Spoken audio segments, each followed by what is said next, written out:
I know that the GOP is looking into a number of things with the Biden administration. So what's the hard evidence they're going to be focusing on here?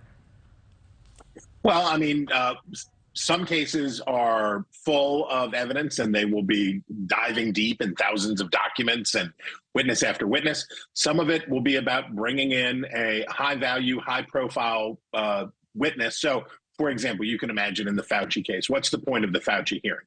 They're going to drag Fauci in there. They're going to tell him what a bad guy he is. They're going to yell at him. He'll yell at them.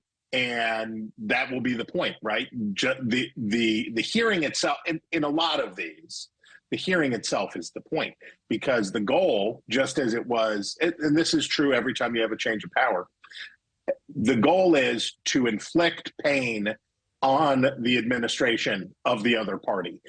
Democrats certainly did plenty of these hearings when Donald Trump was president. Republicans are doing payback now.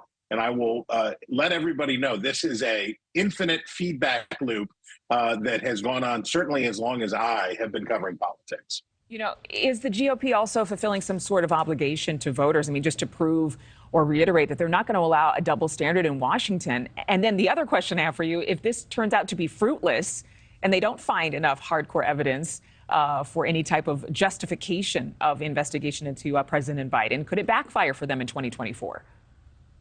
Well, as the saying goes, an eye for an eye leaves the whole world blind. So certainly the double standard argument that Republicans make and go back and forth. Yeah, I mean, certainly their voters in a country with very few swing districts, only, 80 or so swing districts out of 435.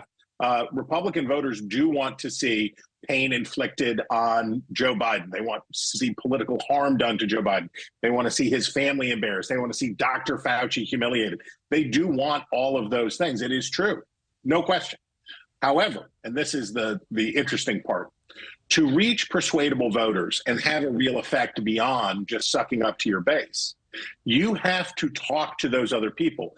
In recent history, we've only seen one occasion where we really got this. This was the January 6th committee, where the clearly intended audience for the January 6th committee hearing was not Democrats who already hated Donald Trump and were absolutely convinced that he was responsible for January 6th. They reached out, they brought Republicans on, they brought neutral voices on to try to reach out to persuadable Republicans and independents.